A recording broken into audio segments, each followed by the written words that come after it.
NCRB की एक report के मुताबिक भारत में हर दिन औसतन 172 लड़कियां गायब हो जाती हैं। इनमें से अधिकांश का न तो पुलिस में कोई केस दर्ज होता है और न ही इनकी खबर अखबारों की सुर्खियों तक पहुंच पाती है। लेकिन 2022 के अंत में एक ऐसी घटना सामने आई जिसने पूरे उत्तर प्रदेश में टहलका मचा दिया। ये खबर थी एक ही घर से 9 दिनों के भीतर 3 बहनों के रहस्यमय तरीके से गायब होने की। शुरू में पुलिस ने इस घटना को गंभीरता से नहीं लिया, लेकिन जब मामला बड़े अधिकारियों तक पहुंचा तब जाकर पुलिस ने इस पर ध्यान देना शुरू किया और छानबीन में जुट गई। जांच के दौरान तीनों लड़कियों के गायब होने से जुड़ी कई चौंकाने वाली बातें सामने आईं। यहाँ किसी अपनों ने ही गद्दारी की थी। आखिर ऐसा क्या हुआ था कि 9 दिनों के भीतर 3 लड़कियां अचानक गायब हो गईं? पुलिस की छानबीन में क्या सामने आया और आखिर उन तीनों के साथ क्या हुआ? आइए इस कहानी को सिलसिलेवार तरीके से जानते हैं। कहानी शुरू होती है उत्तर प्रदेश के मैनपुरी जिले के रमपुरवा नामक एक छोटे से गांव से। यहाँ एक परिवार में 3 बेटियां थीं, 2 नाबालिग और एक बालिग। बड़ी बेटी का नाम निशा था, जबकि छोटी बेटी नाबालिग होने की वजह से उसका नाम हम यहाँ नहीं बताएंगे, कानून का सम्मान करते हुए। मामला 21 दिसंबर 2022 की सुबह का है। लगभग 7 बजे शमशाद अली अपने घर के बाहर से अपनी 14 साल की बेटी को किसी काम से आवाज लगाते हैं। कई बार आवाज देने के बाद भी जब उनकी बेटी बाहर नहीं आती तो शमशाद घर के अंदर जाकर उसे तलाशते हैं, लेकिन बेटी घर में कहीं नहीं मिलती। शमशाद ने अपने घर वालों से भी पूछा, लेकिन कोई कुछ बता नहीं सका। अब शमशाद इंतजार करने का फैसला करते हैं कि शायद बेटी बाहर गई हो और थोड़ी देर में वापस आ जाएगी। लेकिन जब काफी समय बीतने के बाद भी वह नहीं लौटी तो मोहल्ले में उसकी तलाश शुरू हुई। मोहल्ले से लेकर आसपास के इलाकों तक ढूंढने के बावजूद उसका कहीं कोई सुराग नहीं मिला। शाम हो चुकी थी और अब तक बेटी का कोई अता पता नहीं था। थक हार कर शमशाद अगले दिन कुर्रा पुलिस स्टेशन में जाकर अपनी बेटी की गुमशुदगी की रिपोर्ट दर्ज करवाते हैं। पुलिस ने मामला दर्ज तो कर लिया, लेकिन 8 दिन बीतने के बाद भी लड़की का कोई सुराग नहीं मिला। इस दौरान शमशाद खुद भी अपने स्तर पर बेटी की तलाश में लगे रहे। गांव के कुछ लोगों से शमशाद को पता चला कि हाल ही में गांव में एक शादी हुई थी, जिसमें पंजाब के मुक्तसर से कुछ लड़के आए थे। गांव के कुछ लड़कों ने उनमें से एक लड़के को शमशाद की बेटी का पीछा करते देखा था। इस जानकारी के आधार पर शमशाद ने उस लड़के का पता लगाने की कोशिश की। उन्होंने शादी में आए लड़कों की जानकारी जुटाई और फोन के जरिए उस लड़के से संपर्क करने की कोशिश शुरू कर दी, लेकिन शुरुआत में उन्हें कोई कामयाबी नहीं मिली।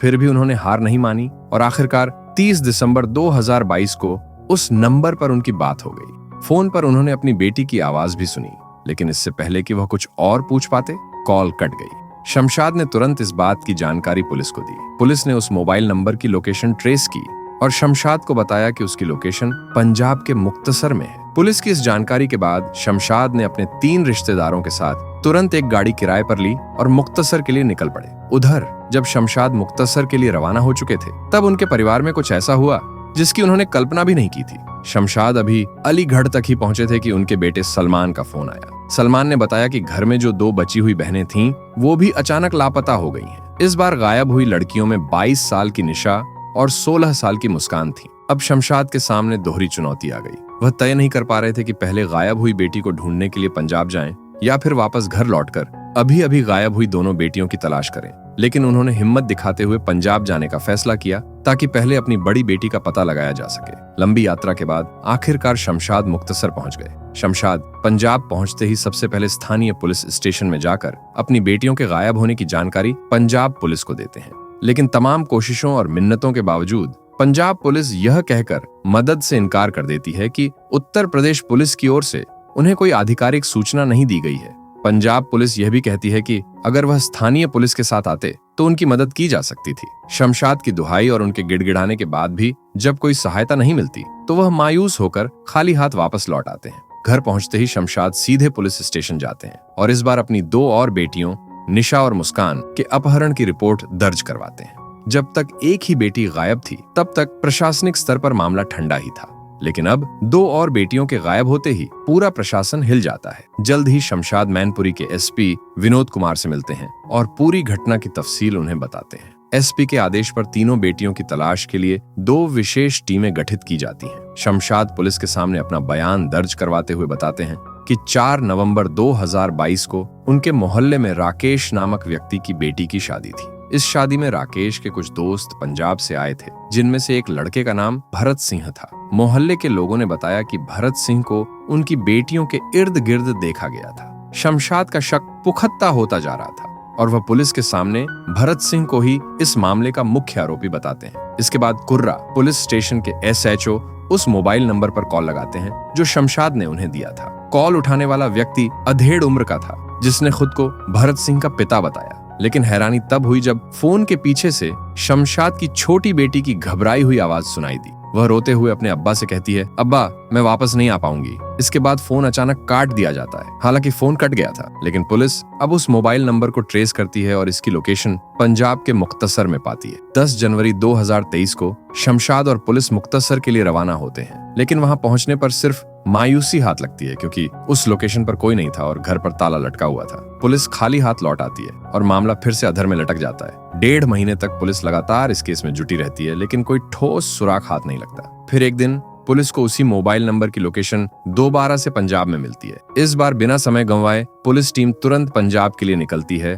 और ट्रेस की गई जगह पर छापा मारती है। 4 फरवरी 2023 को आखिरकार पुलिस को सफलता मिलती है। उन्हें वहां भरत सिंह मिल जाता है जिसे तुरंत हिरासत में ले लिया जाता है। साथ ही शमशाद की लापता छोटी बेटी भी उसी जगह से बरामद कर ली जाती है। पुलिस उसे तुरंत उत्तर प्रदेश वापस लेकर आती है और जांच के लिए स्थानीय अस्पताल भेज देती है। जांच के दौरान यह चौंकाने वाली बात सामने आती है कि नाबालिग लड़की गर्भवती है। इस खबर के बाद लड़की के परिवार वाले उसकी मेडिकल कंडीशन को लेकर चिंतित हो जाते हैं और गर्भपात की मांग करते हैं। इस पर विचार करने के लिए एक मेडिकल कमेटी का गठन भी किया जाता है। एक बेटी तो मिल गई थी, लेकिन 2 बहनें अब भी गायब थीं। पुलिस के लिए अब यह जरूरी हो गया था कि बरामद की गई लड़की से पूछताछ की जाए ताकि गायब हुई दूसरी बहनों का पता लगाया जा सके। पूछताछ के दौरान जो सच सामने आया वह दिल दहला देने वाला था। लड़की ने बताया कि 18 दिसंबर 2022 को गायब होने से 3 दिन पहले वह अपनी बड़ी बहन निशा के साथ बाजार गई थी।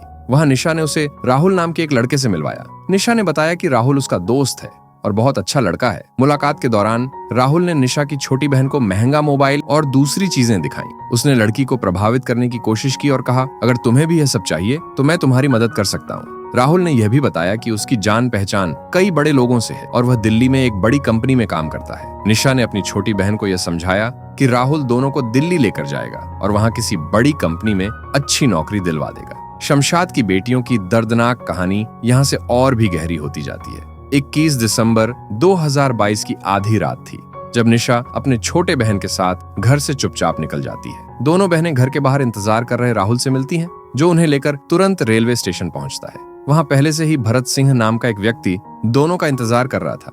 राहुल और भरत के बीच थोड़ी बातचीत होती है और राहुल दोनों बहनों को भरोसा दिलाता है कि यह आदमी उन्हें दिल्ली लेकर जाएगा और वहां उनकी अच्छी नौकरी लगवाएगा। लड़की ने पुलिस को बताया कि भरत ने इस दौरान राहुल को कुछ पैसे भी दिए।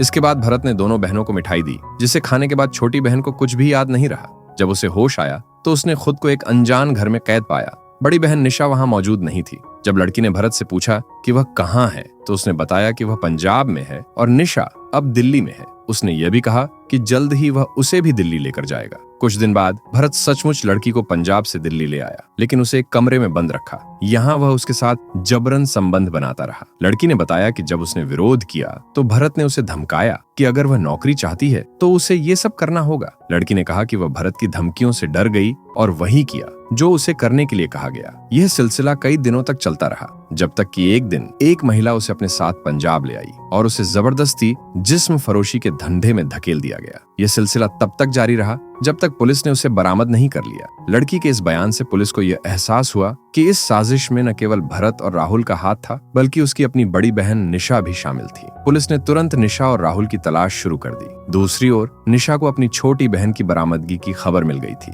वह हालात का जायजा लेने के लिए राहुल के साथ चुपचाप मैनपुरी लौटी। पुलिस पहले से ही उन दोनों की गतिविधियों पर नजर रखे हुए थी और जैसे ही वे मैनपुरी पहुंचे, पुलिस ने उन्हें गिरफ्तार कर लिया। गिरफ्तारी के बाद राहुल ने पूछताछ के दौरान यह कबूल किया कि उसने पैसों के लालच में नाबालिग लड़की को अपने दोस्त भरत के हाथों बेच दिया था। राहुल ने यह भी खुलासा किया कि निशा भी इस साजिश का हिस्सा थी। दोनों ने मिलकर बहुत पैसे कमाने का प्लान बनाया था, जिसमें निशा की बहनों को जबरदस्ती इस गंदे धंधे में धकेला जाना था। निशा ने अपने बॉयफ्रेंड राहुल के कहने पर अपनी ही छोटी बहनों को धोखे से नौकरी का लालच देकर पंजाब भेजा और फिर कुछ दिनों बाद दूसरी बहन को भी उसी तरह फंसा दिया। पुलिस अब निशा और राहुल द्वारा दिए गए बयानों के आधार पर अपनी जांच आगे बढ़ाती है और आखिरकार 6 अप्रैल 2023 को राजस्थान से लापता तीसरी बहन को भी बरामद कर लेती है। इस तरह पुलिस ने तीनों लड़कियों को सुरक्षित निकाल लिया और इस साजिश में शामिल भरत, राहुल और निशा को जेल में डाल दिया। बरामद की गई नाबालिग लड़की के गर्भवती होने का मामला भी जटिल हो जाता है। उसके माता पिता ने उसकी गर्भपात की मांग की, लेकिन इस पर फैसला लेने में काफी समय लग गया। कई सामाजिक कार्यकर्ताओं की मदद लेने के बावजूद यह साफ नहीं हो सका कि लड़की का गर्भपात हुआ या नहीं। दोस्तों, इस खौफनाक कहानी में मुख्य आरोपियों के साथ साथ निशा जैसी बहन की भी भूमिका पर आप क्या सोचते हैं? क्या उसे सख्त सजा मिलनी चाहिए? अपने विचार हमारे कमेंट बॉक्स में जरूर साझा करें। अगर आपको हमारी ये मेहनत पसंद आई हो तो इस वीडियो को लाइक और शेयर करें। और हाँ, अगर आपने अभी तक क्राइम स्टोरीज मानंद चैनल को सब्सक्राइब नहीं किया है तो तुरंत सब्सक्राइब करें और बेल आइकन दबाएं ताकि क्राइम की दुनिया से जुड़ी और भी चौंकाने वाली कहानियों का आप हिस्सा बन सकें। धन्यवाद।